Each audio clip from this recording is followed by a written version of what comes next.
함께 은혜 나누실 하나님의 말씀은 요한복음 2장 6절에서 11절까지 말씀입니다. 거기 유대인의 결례를 따라 두세 통 드는 돌 항아리 6이 놓였는지라. 예수께서 저희에게 이르시되 항아리에 물을 채우라 하신즉 아구까지 채우니 이제는 떠서 연회장에게 갖다 주라 하시매 갖다 주었더니 연회장은 물로 된 포도주를 맛보고 어디서 났는지 알지 못하되 물 떠온 하인들은 알더라. 연회장이 신랑을 불러 말하되 사람마다 먼저 좋은 포도주를 내고 취한 후에 낮은 것을 내거늘 그대는 지금까지 좋은 포도주를 두었도다 하니라. 예수께서 이 처음 표적을 갈릴리 가나에서 행하여 그 영광을 나타내심에 제자들이 그를 믿으니라. 아멘. 오늘 본문 말씀을 가지고 하늘나라 혼인잔치에 대해서 말씀을 증거하도록 하겠습니다. 좀 생소한 제목 같아도 여러분 성경에서 가장 핵심 주제 중에 한 가지가 바로 혼인잔치입니다. 성경의 주제는 혼인에 관한 약속을 주시고 그 약속을 이행하시기 위해서 예수 그리스도를 이 땅에 보내주셨고 그분을 믿는 자들마다 혼인잔치에서 영생 복락을 누리는 구원을 입게 될 것이라는 약속이 바로 성경의 주제인 것입니다.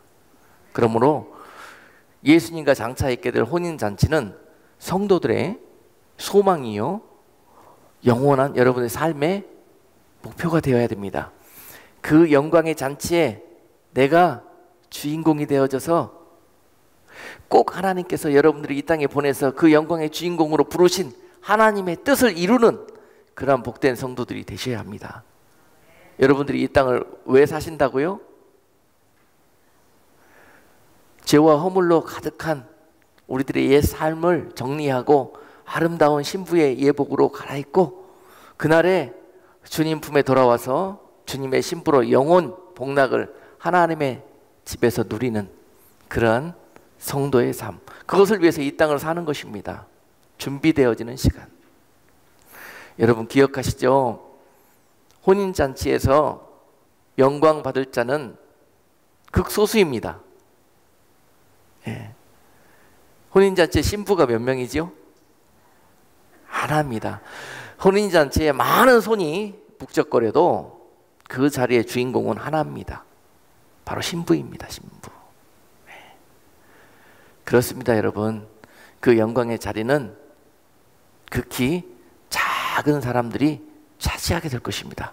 그래서 우리는 그 영광을 위해서 이 땅에서 정말 이 선의의 영적인 그런 싸움을 싸워나가는 그런 지혜로운 성도들이 되어야 할 것입니다. 그날에 구원은 얻었지만 그 혼인잔치에서 주인공이 되지 못하고 그 신부의 들러리를 쓰거나 또한 그 잔치에 하객으로 초청받거나 하는 그런 영광의 주인공들이 아니라 여러분 그 영광의 주인공 어여쁘구나 내 신부야 내 사랑하는 자여. 그리고 주님께서 그날에 내려오셔서 여러분들의 손을 붙들고 그 영광스러운 보좌 앞으로 모시고 갈 수 있는 그런 복된 성도들이 다 되시기를 원합니다. 오늘 말씀 속에서 그 키가 무엇인지를 잘 발견하시고 여러분 우리들의 신앙생활 속에서 그 합당한 예복으로 갈아입을 수 있는 우리 모두가 될 수 있기를 원합니다. 오늘 본문 말씀을 이해하자면은 유대인의 혼인 풍습을 좀 먼저 이해하실 때 오늘 본문 말씀을 영적으로 잘 이해할 수가 있습니다. 예수님도 또한 이 유대인의 혼인 풍습을 소재로 해서 오늘 말씀을 주시는 거거든요. 그래서 듣는 백성들이 지금 이 말씀을 통해서 하는 의미를 정확히 알 수 있습니다. 그들은 그들의 혼인 풍습을 너무너무 잘 이해하고 있기 때문에 그렇습니다. 유대인의 혼인 풍습은 처음에 신랑 신부가 정해지면 신랑이 신부의 집에 찾아가서 청혼을 합니다. 청혼을 하러 신부의 집에 찾아갈 때 그 신부의 집에서 먼저 잔치가 벌어집니다. 그리고 그 신부 집에서 있는 그 잔치가 제일 마지막 순간에 신랑이 신부 집에 자기가 가지고 온 지창금을 내어놓고, 또한 마지막 신랑이 포도주를 한 잔 따라가지고 신부에게 내어줍니다. 그리고 이 신부 집에서 있는 이 혼인 기약의 절정인데요, 이 신부가 이 신랑이 내민 포도주 잔을 들고 마시면 내가 당신을 내 남편으로 맞이하겠습니다 라는 승낙의 표현인 것입니다. 그리고 이것을 마시지 않는다면 나는 당신의 청혼을 받아들이지 않겠습니다 하는 의미입니다. 그러므로 이 포도주는 너무너무 중요한 것입니다. 신랑이 내민 포도주를 신부가 마셨을 때 그 잔치는 정말 한없이 축복되고 정말 기쁨과 이 잔치가 절정에 달하는 그런 순간이 되는 것입니다. 이것이 바로 혼인잔치의 시작이고, 이 일이 있고 난 다음에 신랑은 신부의 허락이 있고 난 다음에 다시 자기 집으로 돌아가서, 자기 아버지 집으로 돌아가서 남은 시간 신부를 데려와서 함께 살 처소를 예비합니다. 그래서 약 1년 정도 시간 동안에 신랑은 신부와 함께 가정을 꾸릴 새 신방을 준비하게 되는데요, 그것이 다 끝난 다음에 이제 신랑은 신랑 아버지에게 가서 허락을 받습니다. 아버지, 이제 처소가 다 예비되었는데 내 신부를 데려와도 되겠습니까? 라고 아버지 허락을 받습니다. 그리고 아버지가 봐서 모든 것이 다 준비되었다 싶으면 아들에게 허락을 합니다. 이제 가서 네 신부를 데려오너라, 이렇게 말씀합니다. 그러면 신랑이 아버지의 명을 붙들고 다시 신부 집에 찾아가서 기다리고 있던 신부를 자기가 예비한 처소로 아버지 집으로 데려옵니다. 그렇죠? 그런데 그 사이에 신부는 신랑이 떠난 약 1년의 시간들을 뭐 하고 있습니까? 이미 1년 전에 있었던 그 혼인 기약을 통해서 결혼이 성립이 된 거예요. 정혼 관계에 있게 되는 것입니다. 그리고 이 결혼이 언제 완성이 되냐면은 바로 아버지 집에 돌아가서 다시 한번 아버지 집에서 잔치가 벌어지는데, 그것이 바로 혼인잔치인 것입니다. 아멘. 예. 오늘 가나의 혼인잔치, 이 본문의 말씀은 그러므로 어디에서 벌어지고 있는 혼인잔치이겠습니까? 신랑 집에서 벌어지고 있는 혼인잔치입니다. 그러므로 이 신랑 집에서 벌어지는 혼인잔치는 여러분, 영적인 의미로 봤을 때 무엇을 의미하겠습니까? 장차 하나님 아버지 집에 신부로 단장하고 돌아가서 맡게 될 그리스도의 혼인잔치를 의미하고 있는 것입니다. 여러분, 예수님께서 이 공생의 사역을 시작하시면서 첫 번째 표적으로 우리에게 보여주신 사건이 바로 이 가나의 혼인잔치입니다. 모든 성도들에게 너희의 목표를 보여주시면서 너희가 이 잔치에 모두 참여하는 자들이 되어라. 할렐루야. 네. 여러분, 이 혼인 풍습에서요, 신랑이 아버지의 허락을 받고 신부를 데리러 신부 집에 찾아갔는데요, 신부는 마땅히 어떻게 하고 있어야 됩니까? 1년 동안 이 날만을 기다리면서 오늘 오실까, 내 신랑이 내일 우리를 데리러 올까, 날마다 기다리고 날마다 예를 갖추고 흐트러지지 않은 모습으로 항상 정결하게 그분을 기다리고 있어야 되는 것이 신부의 책무인 것입니다. 신부가 신랑이 떠난 이후로 아무도 보지 않는다 그래서 자유롭게 자기 마음대로 살 수 있는 것이 아닙니다. 예전처럼 이상한 남자들 만나고 다니고 외도하고 다니고 헛눈 팔고 다니고 헛것을 사랑하고 다니고, 그랬을 때 신랑이 다시 찾아왔을 때 그 신부를 데려가지 않을 수도 있습니다. 여러분, 항상 그 순간이 언제 올지 모르므로 신부는 오늘 밤에 오실까? 아니면 내일 오실까? 그러므로 잠잘 때에도 그 신부의 예복을 벗지도 않고 그냥 오시면 바로 맞이할 준비를 한 채로 잠이 든 것입니다. 이것이 마땅히 혼인잔치를 사모하며 기다리고 있는 신부의 모습인 것입니다. 여러분, 이 혼인풍습을 통해서 우리가 깨달을 수 있는 비밀은 무엇이냐면요, 여기에 하나님께서 정말 신부의 자격도 없는 우리들에게, 죄인들에게 찾아오셔서 우리를 구원하시고 그분의 신부로 맞이해 주시기 위해서 우리 이 표적을 보여주시면서요, 내가 너희에게 내민 포도주를 마시는 자들마다 내 신부로 합당하도다. 할렐루야. 내 이름을 믿는 자들마다, 그리스도를 구주로 믿는 자들마다, 아멘으로 순종하는 자들마다, 그분을 영접하는 자들마다 주님과 혼인 기약의 주인공들이 되는 것입니다. 이것이 바로 구원입니다, 여러분. 감히 그 잔을 받을 수도 없는 우리를 감히 흠이 없으신 주님께서 사랑하신다고, 너는 내 신부로 너무도 아름답고 너무도 복되다고 그렇게 말씀해 주시면서 우리에게 찾아오셔서 포도주 잔을 내밀어요. 제발 나를 받아들여 달라고. 그분이 우리에게 사정을 해요. 내 신부가 되어 달라고. 우리가 바로 예수님을 만나고 그분을 믿고 나의 구주로 모시는 순간 이런 일들이 벌어지는 것입니다. 그분이 십자가에서 피 흘려서 만드신 그 포도주를 우리가 아멘으로 내가 주님의 신부로 주님을 모시겠습니다라고 영접하는 것이 바로 예수를 믿는 것입니다, 여러분.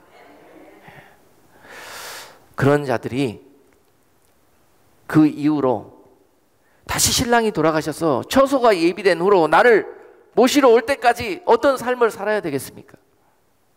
거룩한 하나님의 집에 가서 그분과 거룩하게 살 수 있는 모든 준비를 하는 시간, 지난 모든 과거와 죄악과 거기에 합당하지 못한 모습들을 청산하는 시간, 그것을 바로 예복을 입는다는 표현으로 말씀하고 있습니다. 마태복음 22장에 보시면 거기에 또한 혼인잔치의 비유가 나와요. 임금님의 혼인잔치 비유가 나오는데요, 거기에 1절에서 14절까지 말씀을 보시면 긴 내용이 나오는데, 요지인즉슨 여러분, 처음에 자격 없는 유대인들에게 예수님이 찾아오셔가지고 그들을 혼인잔치에 초청을 했어요. 그랬더니 유대인 뭐라고 그러는 줄 알아요? 내 바쁘대요. 내 상업차로 바쁘고 뭐 가사일로 바쁘고 뭔가 바빠가지고 나 혼인잔치 안 가겠대요. 나는 갈 수 없다고 그래요. 이게 얼마나 가당치 않은 이야기입니까? 감히 임금이 그 아들의 혼인잔치에 초청을 했는데 말이죠, 내가 상업차 때문에 다른 바쁜 일 때문에 갈 수가 없다는 거예요. 그 잔을 받을 수가 없다는 거예요. 여러분, 이것이 가당키나 하는 일입니까? 유대인들이 그랬습니다. 예수를 받지 않았습니다. 그분이 내민 잔을 받지 않았습니다. 오히려 때려 죽었습니다.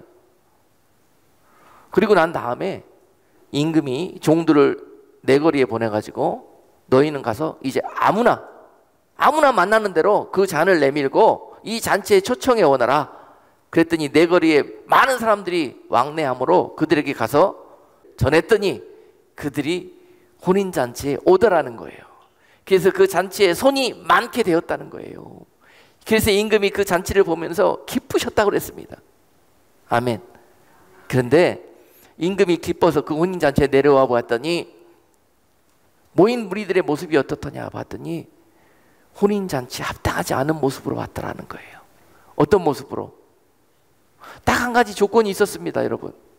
그 혼인잔치에 참여할 수 있는 조건은 예복을 입고 오는 것이었습니다. 예복을 입고 오는 것이었습니다. 마태복음 22장에 보았더니 그 중에 무리 중에서 예복을 입고 오지 않은 한 사람을 보고 임금이 어찌하여 당신은 예복을 입고 오지 않았는가 물어보았더니 그가 할 말이 없어서 유구무원이라고 말합니다. 여러분, 우리는 그 초청을 받을 수 있는 자격이 없는 죄인입니다. 그런 삶을 살았던 자들이었습니다. 그런데요, 순전히 하나님의 은혜로, 여기에서 은혜라는 단어를 사용합니다. 자격 없는 자들에게 자격을 주는 거예요. 영원히 죽을 수밖에 없는 영적 사형수들에게 살 길을 열어주는 거예요. 사면시켜주는 겁니다. 이것이 은혜입니다. 은혜라는 단어는 내가 감히 받을 수 없는 것을 그냥 공짜로 값없이 받은 것, 바로 그 사실을 은혜라고 표현합니다. 네. 그래서 그 잔치에 불렀는데 마치 우리가 교만하고 마치 아직 영적으로 어려서 우리가 그런 자격이나 있어서 그런 것처럼, 네, 자격을 갖추지 못하고 예복을 입지 못한 채로 주님을 영접하려고 하는 모습들, 바로 그것을 마태복음 22장이 말씀하고 있습니다. 네. 그 예복은 우리가 돈 주고 사서 입는 것이 아니에요. 예수님께서 이미 십자가 위에서 죽으심으로 그 예복을 준비해 주시고 너희는 믿음으로 입고만 와라, 내게 입고만 와라는 거예요. 왜 안 입느냐고요. 복음의 옷을 입고만 와라. 그런데 왜 입지를 않고 옵니까? 예. 여러분, 그 전으로 나올 때 믿음으로 예수로 옷 입고 나오는 것, 바로 그것이 이 영광의 혼인잔치의 주인공으로 가는 것입니다. 그것이 바로 예복을 입는 것입니다. 예. 그 예복을 어떻게 입는가? 오늘 본문 요한복음 2장 말씀에서, 예, 이렇게 말씀하셨어요. 이 돌 항아리 6의 비유를 말씀하시면서, 자, 장차 이 혼인잔치가 하나님 아버지 집에서 있을 것인데, 이 잔치가 벌어지는 날 과연 이 영광이, 이 기쁨이 누구에게 돌아갈 것이냐, 그러면서 돌 항아리 6을 말씀하고 있습니다. 네.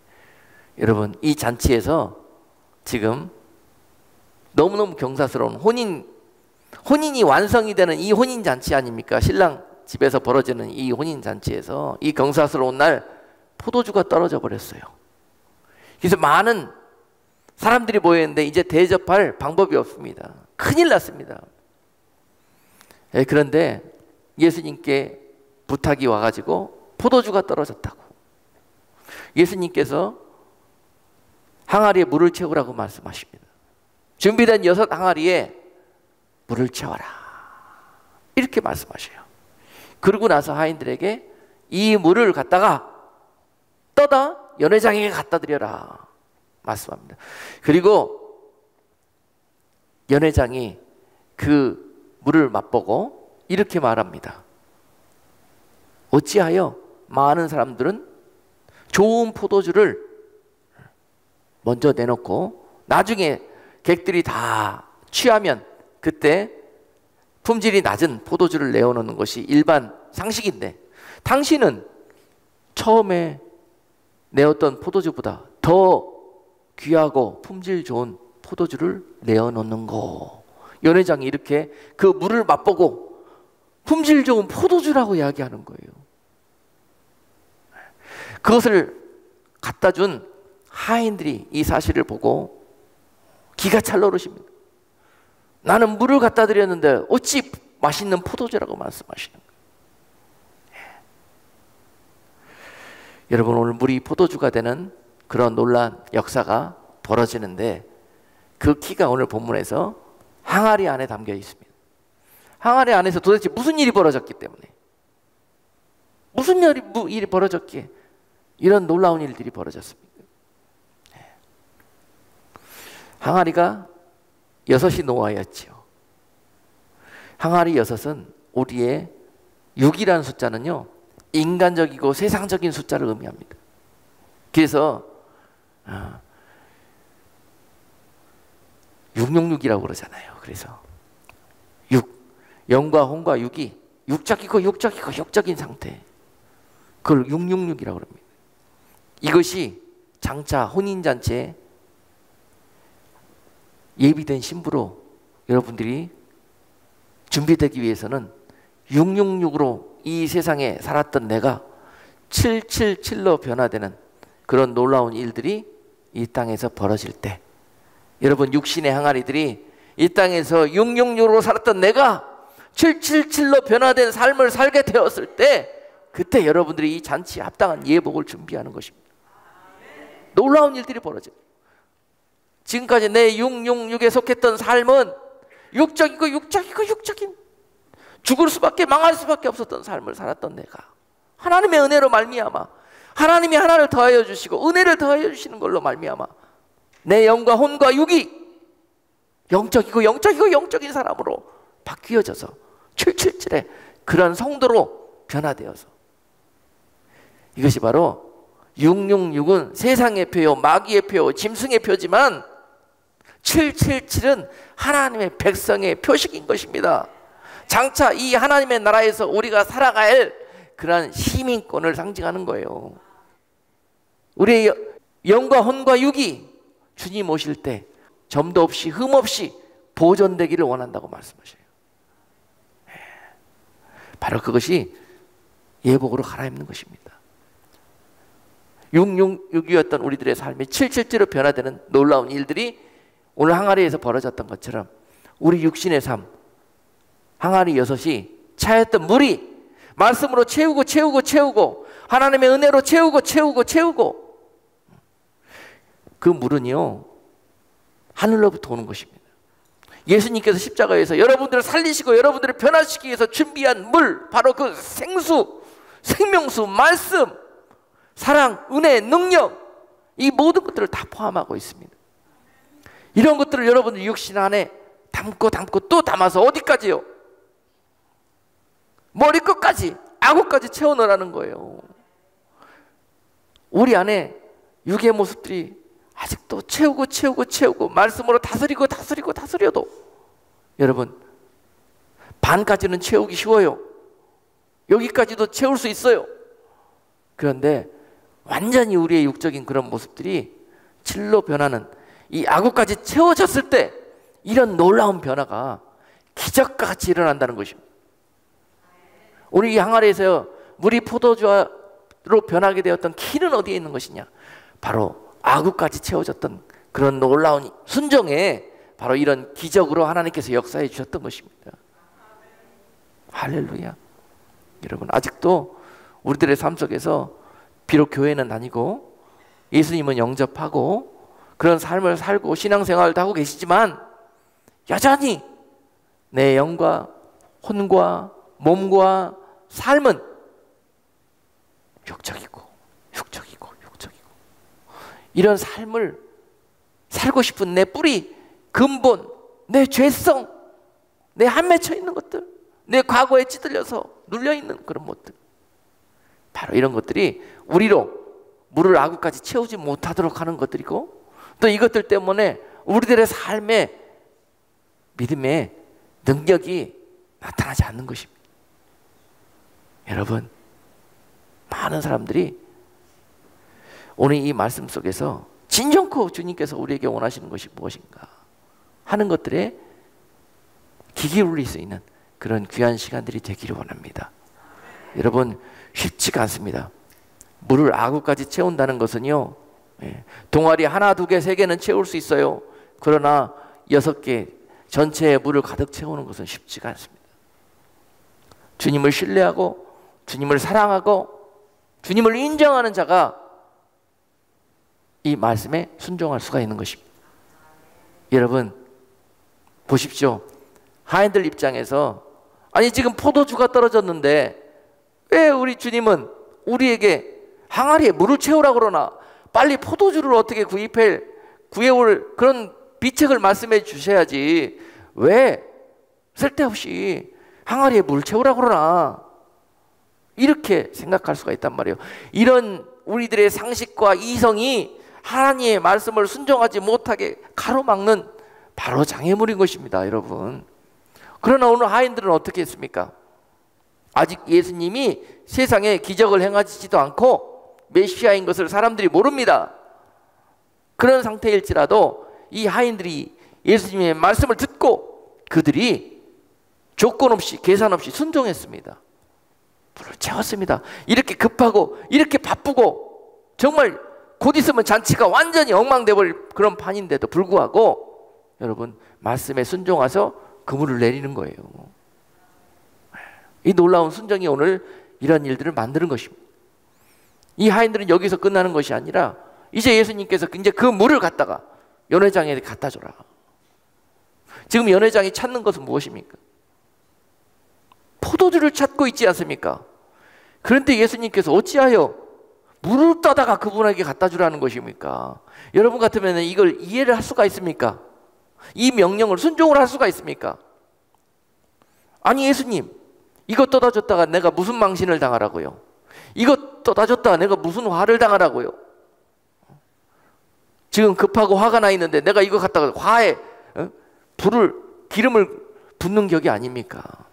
많은 사람들이 이런 자신의 육적인, 인간적인, 이성적인 생각들 때문에 예수님의 말씀에 순종을 할 수가 없습니다.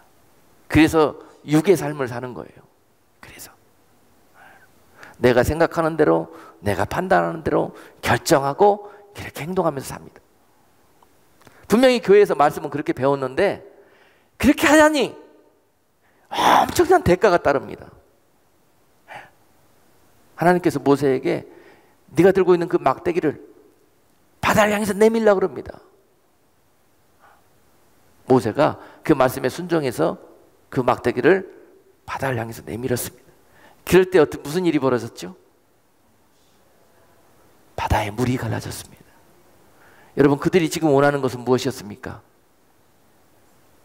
뒤에서는 적이 쫓아오고 앞은 홍해가 가로막혀 더 이상 갈 곳이 없습니다. 길을 내달라는 것이 그들의, 도망갈 길을 내달라는 것이 그들의 소망이었습니다. 그런데 하나님께 요청했더니 하나님이 막대기를 바다에 내밀래요. 모세 입장에서 이해가 됩니까 여러분? 바다에 쫙 길을 내놓고 모세야 저 바다로 난 길로 빨리 도망가라 이렇게 해주셔야 우리가 이해가 되지 않습니까? 순종할 수 있지 않습니까? 그런데 하나님께서 반드시 우리들에게 믿음을 가르치기 위해서 하나님은 바로 바다를 갈라버리시고 거기로 도망가라 이렇게 하실 수도 있는 분이시지만 너희가 손을 내밀라. 너희가 내 말을 믿는지 아니 믿는지 한번 보자. 여러분 기적은 믿음의 열매입니다. 믿음 있는 자가 삶에서 기적을 경험합니다. 여러분 지식 있는 자가 여러분 하나님을 경험하는 것이 아니에요. 하나님을 온전히 아는 것이 아니면 하나님을 온전히 믿는 자가 하나님을 온전히 알게 되고 그 하나님을 경험하게 됩니다. 그 하나님은 지금도 살아계셔서 믿음 있는 자들의 편이시고 그들을 도우시는 하나님이십니다. 오늘 여러분 가나의 혼인잔치 이 기적을 통해서 결국 마지막에 오늘 본문 마지막에서 무슨 말씀을 하셨습니까? 이 일을 보여주었더니 먼저 부른 제자들이 예수님의 이 일을 통해서 어떻게 되었더라? 그제서야 예수님을 믿더라 이렇게 기록해요. 되어지는 이 모든 일들을 보면서 이것은 사람으로 되어질 일이 아니라 하나님께서 하신 일이다 라는 것을 제자들이 온전히는 못 믿어도 이걸 보는 순간에는 지금 믿음이 생기고 있다는 증거입니다. 여러분 하나님께서 그 아들을 우리에게 보내셔서 그 혼인잔치로 우리를 부르러 오실 때 우리가 입고 있을 예복은 어떤 예복이냐? 철저하게 그 신랑만을 신뢰하고 그 신랑만을 존경하고 사랑하고 믿는 그 믿음, 바로 그것이 세마포 예복인 것입니다. 할렐루야. 네. 이것을 가리켜서 요한계시록 19장 7절 8절 말씀은 성도들의 옳은 행실이라고 말씀하고 계세요. 요한계시록 19장 7절은요 우리가 즐거워하고 크게 기뻐하여 그에게 영광을 돌리세. 어린 양의 혼인 기약이 이르렀고 그 아내가 예비하였은즉 그에게 허락하사 빛나고 깨끗한 세마포를 입게 하셨은즉 이 세마포는 성도들의 옳은 행실이로다 하더라. 아멘. 마땅히 신부된 성도들이 입어야 될 예복은 어떤 예복이라고요? 빛나고 하얀 세마포 예복을 입을 것인데, 그 예복은 여러분 어디 저기 포목정 가가지고 빛나고 하얀 옷감 뚫어 다니지 마시고, 그것은 바로 여러분들의 행실로 짜는 믿음의 옷을 이야기합니다. 여러분, 여러분 행실로, 믿음의 행실들로, 성도의 옳은 행실로 통해서 만들어지는 예복이 바로 세마포 예복인 것입니다. 성도들의 옳은 행실이란 바로 무엇입니까? 바다로 지팡이를 내밀라 하면은 내미는 것이고요, 여섯 항아리에 물을 아구같이 채우라 그러면은 채우는 것이고요, 주일날 교회 빠지지 말고 예배 잘 나오시라 그러면은 잘 나오시는 것이고요. 여러분, 무조건 어린 나이처럼 말씀에 아멘하고 순종하는 것이, 여러분 그것이 마치 손해보는 것 같고 더디 가는 것 같아도 그것이 결국은 기적을 만들어냅니다. 그것이 결국은 가장 빠른 응답을 가져오는 것입니다. 오늘 말씀에 바로 키워드가 순종인 것입니다. 오늘 많은 하나님의 약속 가운데 순종의 그런 열매들을 통해서 오늘 얼마나 아름다운 일들이 벌어집니까? 오늘도 하나님의 기적은 우리들의 삶의 현장에서 이와 같이 나타나기를 원하시는데요, 하나님의 기적이 없어진 것입니까? 아니면 우리들의 순종이 없어져서 오늘 이 땅에 마치 하나님이 안 계시는 것처럼 우리가 이런 생활을 살고 있는 것입니까? 하나님은 예나 지금이나 동일하게 우리와 함께 하시며 역사하시는 분이십니다. 우리가 말씀에 불순종해서 육적인 우리들의 삶에 아직 물을 채우지 못하고 있고, 아구까지 채우기는커녕 들어있던 물도 다 쏟고 다니니 말이죠. 어떻게 우리의 삶이 믿음으로 옳은 행실로 변화될 수가 있겠냐고요.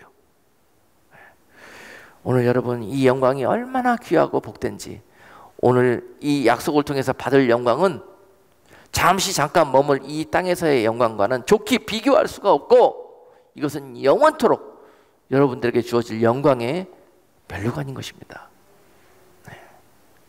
여러분, 땅에 썩어질 면류관을 구하는 어리석은 성도들 되지 마시고, 이 영원토록 여러분들과 함께할 영원한 면류관, 썩지 않을 면류관을 향해서 다름질하여 나아가는 그런 성도들이 지혜로운 성도들인 것이에요. 여러분, 이 땅에서 하고 싶은 거, 갖고 싶은 거 마음껏 해보고 가져보니까 만족이 있던가요? 잠깐 기쁘기는 하여도 여러분, 그것을 통해서 속히 실증이 오지 않던가요? 이 땅 가운데 우리 마른 목을 죽여줄 수 있는 물은 없습니다. 영원히 우리를 채워줄 수 있는 물은 수가성령이 주님을 만나고 마셨던 그 생수, 더 이상 목마르지 않고 더 이상 마음에 한맺히지 아니하고 더 이상 이 세상 속에 짓눌리지 아니할 그런 기쁨의 생수, 영원한 생수, 바로 그것이 주님 안에, 주님께서 십자가에서 우리들을 위해서 예비하신 그 포도주의 약속이 잔에 들어있는 것입니다. 그것을 믿음으로 받아 마시는 자들마다 이 약속을 누리고 그날의 이 영광에 다 참여할 수 있는 자격이 있는 것입니다. 우리들이 이 땅을 살고 있는 목적은 바로 그런 것입니다. 여러분, 열왕기하 5장 말씀에 보면은 천하의 장군 나아만이 나옵니다. 나아만이 세상의 모든 것들을 가졌고 누렸습니다. 재물과 영광과 세상에 갖지 못한 것이 없는 그러한 모든 것들을 누렸지만 지금 그의 상황은 문둥병이 걸렸습니다. 다 있으면 뭐합니까? 내일 죽을지 몰래 죽을지 언제 죽을지 모르는데 다 가진 것이 무슨 의미가 있습니까? 그런 상황에 나아만이 오늘 낮아져서 이제 그 집에 있는 작은 계집종의 소리가 귀에 들려옵니다. 여러분, 그동안에 세상의 모든 것들을 가진 자로서 여러분, 천한 계집종이 하는 소리가 귀에 들어옵니까? 그렇지 않아요. 여러분, 우리가 하나님의 소리가 들리지 않는 것이 하나님의 은혜를 받고 하다 보니까는 결국은 높아지고 배불러지고 교만해져서 아무리 말씀하셔도 우리가 들을 귀가 없는 거예요. 하나님은 우리가 들을 만한 사람을 통해서만 말씀하시는 것이 아니라 천하의 계집종 같은 그러한 도구들을 통해서도 나에게 말씀하고 계시거든요. 오늘 나아만이 죽을 병이 걸리니까 이제 마음이 낮아지고 눈이 낮아지고 귀가 낮아져서 그 계집종이 솔깃한 소리를 하는데요. 주인이시여, 내 고향에 가면 주의 종 선지자가 있는데 그 선지자께서 하나님께 구하면 주인의 병을 능히 고치고도 남음이 있을 것입니다. 그러니 가서 우리 하나님께 청하십시다. 그렇게 제안을 합니다. 여러분, 평상시 같으면 나아만이 아마 듣지도 아니고 콧방귀를 뀌었을 텐데요. 그 계집종의 말을 듣고 이스라엘로 찾아갑니다. 그리고 이스라엘 왕 앞에 나가서 너희 나라에 있는 선지자를 나에게 와서 나로 병이 낫도록 기도하게 하라, 이렇게 이야기합니다. 그랬더니 이스라엘 왕이 어떻게 했어요?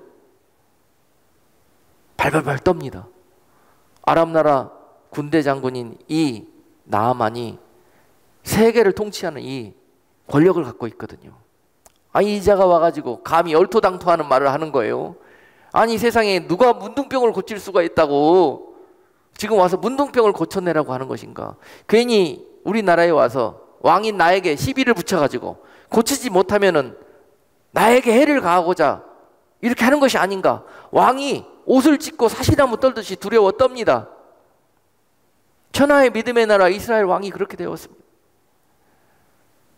자, 이 소식을 엘리사가 듣습니다. 그리고 왕이시여, 걱정 마시고 그 자를 내게 보내소서. 그래요. 그리고 그 자가 엘리사 집 문 앞에 가서 엘리사를 부릅니다. 선지자여, 나오라. 나에게 나와서 내 병이 낫도록 기도하라. 너희 하나님께 나를 위해서 기도하라. 그렇게 말합니다. 그랬더니 엘리사가 방 안에서 문도 안 열어보고 목소리로 병이 낫고 싶으냐? 그러면은 요단강에 가서 7번 몸을 씻으라. 이렇게 말합니다. 나아만이 참고 참았는데 폭발을 합니다. 감히 천하의 나아만이가 왔는데 나와서 머리를 조아리고 그리고 나와서 내가 시키는 대로 순종하며 행해야 될진데 감히 나에게 이렇게 행할 수 있는가? 머리 꼭대기까지 분노가 치밀었습니다. 그럴 때 옆에서 또 종이 말합니다. 나아만의 종이 주인님, 여기까지 왔는데요. 우리가 온 목적이 살러 왔지 않습니까? 시키는 대로 하십시다. 그랬더니요, 사람은 죽을 병이 걸려봐야 철이 드는 것 같아요. 그랬더니 나아만이 분을 가라앉히고 이렇게 대답합니다. 아니, 이거 기가 막힐 노릇 아닌가? 여러분, 한번 우리 그 말씀 나아만의 대사를 한번 우리 찾아봐요. 열왕기하 5장 10절, 11절, 12절, 13절, 4절 말씀 우리 함께 우리 마지막으로 이 말씀을 통해서 어떻게 혼인잔치에 참여할 예복을 준비하고 또 어떻게 빛나고 하얀 세마포 예복으로 갈아입을 수 있는 성도의 삶으로 변화될 수 있는가 하는 키를 얻도록 합시자고요. 열왕기하 5장 10절 말씀입니다. 엘리사가 사자를 저에게 보내어 가로되 너는 가서 요단강에 몸을 7번 씻으라. 네 살이 여전하여 깨끗하리라. 나아만이 노하여 물러가며 가로되 내 생각에는 저가 내게로 나와서 그 하나님 여호와의 이름을 부르고 당처 위에 손을 흔들어 문둥병이 고칠까 하였도다.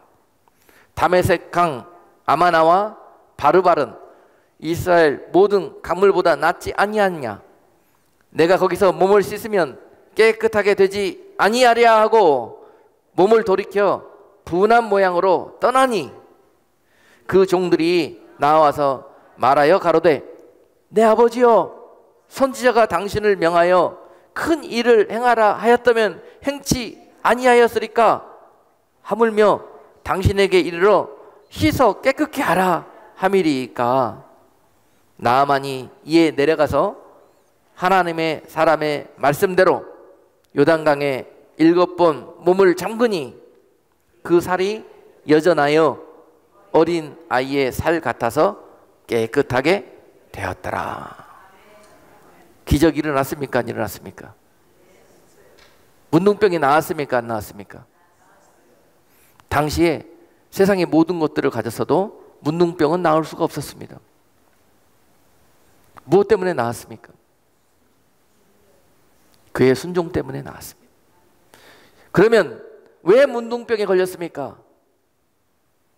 그 육적인 항아리에 문둥병이 걸릴 만한 것들을 채우다 보니까 문둥병이 나는 거예요. 여러분, 암병이 왜 생깁니까? 우리들의 삶 속에서 암병이 생길 만한 요인들을 계속 우리 몸속에 공급을 했기 때문에 암이 생기는 겁니다. 저절로 우연히 생기는 것이 아닙니다. 우리가 그런 생활을 했기 때문에 암병이 생기는 것입니다. 그가 문둥병이 걸렸던 이유 또한 그 육적인 항아리 안에 물을 담지 않고 계속 문둥병이 걸릴 수 있는 바이러스들만 갖다 담았던 거예요. 그것들이 무엇이었냐? 오늘 말씀 속에서 다 나타나고 있습니다. 바로 나아만이 뭐라고 이야기합니까? 내 생각에는 여러분 명심하십시오. 하나님 없는 여러분 생각 때문에 여러분 인생이 망하는 겁니다. 하나님께 기도하지 않는 여러분들의 계획 밀어붙이다 망하는 겁니다. 이건 물어보지 않아도 분명 이거는 자신 있어, 확실해, 이것 때문에 죽는 겁니다. 여러분, 하나님의 사람은 처음부터 끝까지 철저하게 하나님께 그 결정권을 물어보는 사람입니다. 그것이 성도의 옳은 행실입니다. 하나님, 내가 가야 합니까? 서야 합니까? 하나님, 내가 옮겨야 합니까? 아니면 계속 있어야 합니까? 하나님, 내가 이 사업을 시작해야 됩니까? 아니면 버려야 합니까? 우리 눈에는 마치 정말 축복받을 것처럼, 정말 이거는 정말 분명한 노다지인 것처럼 그렇게 보여요.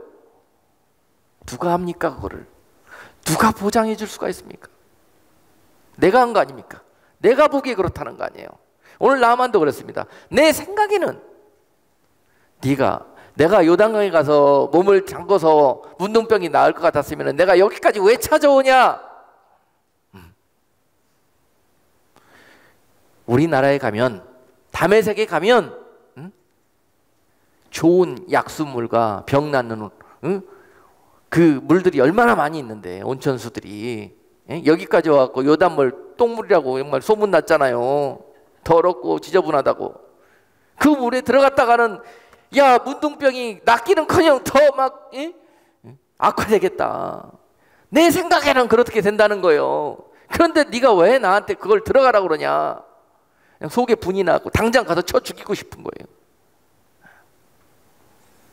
여러분, 지금 누구에게 듣기를 원하고 찾아왔습니까?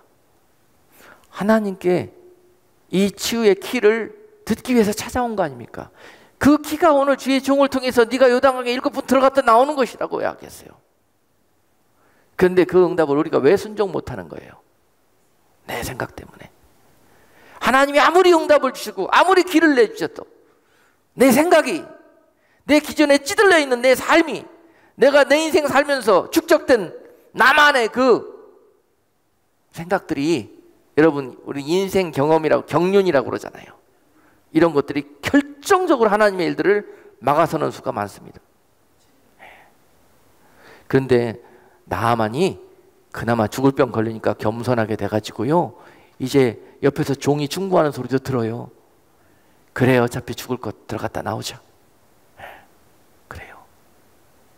그동안 혈기와 분이 가득했던 그런 내 항아리, 이 순간요, 내 속에 가득했던 666의 귀신이 떠나가고, 여러분, 하나님의 순종의 그런 은혜와 축복이 들어오는 거예요. 7일로 바뀌어요. 여러분 참아내세요. 여러분 혈기 부리고 뚜껑 열리면 안 됩니다. 결정적인 그 순간에 여러분 물이 포도주가 되는 놀라운 일들이 벌어지는 거예요. 마귀는 열받아라, 뚜껑 열려라, 분내라 막 여러분 지펴댑니다. 여러분 상황과 환경을 통해서. 그러나 그때 지켜내는 자가 오늘 물이 포도주가 되는 역사가 있게 될 것입니다. 그런데 그것을 지켜낼 수 있는 힘이 어디에 있느냐? 여러분 오늘 나와서 말씀을 듣는 것처럼 말씀과 은혜를 또 그리고 깨달음을 채우고 계속 채우셔야 돼요. 채우셔야 돼요. 그냥 저절로 이루어지지를 않아요. 여러분들은 육적이고 몸이 어로메디클리 그냥 육적으로 행하는 걸로 길들여져 있어요. 이것을 말씀을 통해서 치고 다스리고 부시고 하는 그 훈련이 바로 경건의 훈련인 것이에요. 경건의 훈련. 성도들은 반드시 예수님의 포도주 잔을 받아 마신 이후로 예수님이 다시 오실 때까지 여러분들은 예복을 준비하는 그 순간들이 바로 경건의 훈련을 하는 것입니다. 그것을 통해서 빛나고 하얀 세마포 예복을 준비하실 수 있는 것이에요. 그리고 주님이 다시 오시는 그날에 빛나고 세마포 예복을 입고 있는 자들을 불러가십니다. 신부로 데려가십니다. 여전히 누더기 옷 입고 재의 옷 입고 내가 언제 올지 모르므로 잠들어 있고 술 취해 있고 그러다가는 내 신랑 되신 주님을 보지 못하는 수가 있습니다. 그분이 오셔서 신부의 이름을 부르는데, 공중에 은밀히 오셔서 신부들의 이름을 부르는데 그 소리가 들리질 않아요. 다른 사람들은 그 음성을 듣고 다 주님 앞에 영광스럽게 올라가는데 나는 그 소리가 들리지를 않아요. 여전히 잠들어 있어요. 이것이 성도들의 최대의 낭패인 것입니다. 왜 똑같이 신앙생활 하셔놓고 똑같이 이 혼인연식을 향해서 달려가 놓고 결국 그 피니시 라인에 들어가지를 못합니까? 왜 이 땅이 버려집니까? 바로 이런 일들 때문에 이런 엄청난 일들이 앞에 기다리고 있는 것입니다. 우리 하나님께서는 한 사람도 이 하나님께서 빚값 주시고 열어놓으신 길과 진리의 길로 다 영광스럽게 성도가 되었고 그리스도의 신부가 되어져서 들어오기를 원하십니다. 그러나 이 모습 이대로는 아니 되는 것입니다. 왜냐하면 그 임금의 혼인잔치에 초청을 받아놓고도 택함을 받지 못하는 이유가 무엇이냐? 예복을 입지 않고 예복을 준비하지 않았기 때문에 그러는 것입니다. 그 입지 않은 이유는 내 생각 때문에 안 입었고 이 이성과 철학에 맞지 않아서 상식에 맞지 않아서 안 입었고 내 고집이 세서 안 입었고 내가 한이 맺혀져 있어서 안 입었고 이런 항아리에 차 있는 악한 것들을 요단강에 가가지고 씻고 또 씻고 7번 씻어는 내라는 것입니다. 7번은 완전한 숫자입니다. 아구까지라는 의미입니다. 여러분 아구까지 악한 것들을 다 비워내고 하나님의 말씀에 물로 채워넣었을 때 여러분들이 하나님 보시기에 성도의 옳은 행실이 되었다는 것입니다. 오늘 말씀 속에서 혼인잔치의 기약을 다시 한번 우리에게 말씀해 주시고 그 잔치의 아름다운 그 영광의 신부로 여러분들을 초청하는 그런 메시지를 주셨습니다. 그리고 그 날이 우리 가운데 올 때까지 너희가 그 영광의 옷으로 갈아입을 때까지 내가 성령으로 도와주겠노라. 내가 너희를 위해서 대신 그 예복을 준비했노니 너희는 믿음으로 잊기만 했다고 하는 그런 말씀을 주고 계시는 것입니다. 우리가 무엇이기에 이처럼 사랑하셔서 우리를 위해서 십자가에서 이 아름다운 예복을 준비해 주시고 또 우리에게 이렇게 영원한 진리의 생명의 길로 인도해 가시는지, 이것이 요한복음 3장 16절에서 하나님이 이처럼 너희를 사랑하신다는 그런 말씀인 것입니다.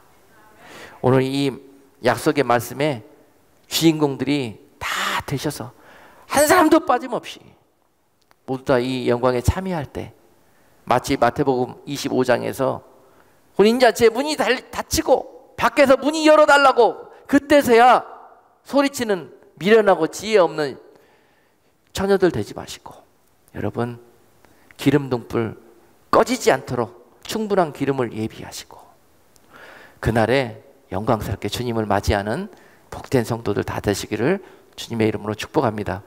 기도하겠습니다.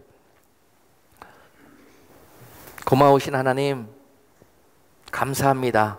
우리가 무엇이기에 이처럼 귀한 언약을 주시고 하나님 자격 없는 우리를 이 영광스러운 하나님의 거룩한 신부로 맞이하여 주시는지요. 하나님, 이 말씀을 듣는 누구라도 하나님 이 말씀을 마음속 깊이 새기고 하나님 그 영광의 날까지 피 흘리기까지 싸우며 내가 입고 있는 이 죄의 옷, 누더기 옷, 더러워진 이 옷을 벗어내고 하나님이 우리를 위해서 예비해 주신 믿음의 옷, 아름다운 성도의 세마포 예복으로 갈아입는 우리 모두가 되게 해 주옵소서. 예수 그리스도의 이름으로 기도드리옵나이다. 아멘.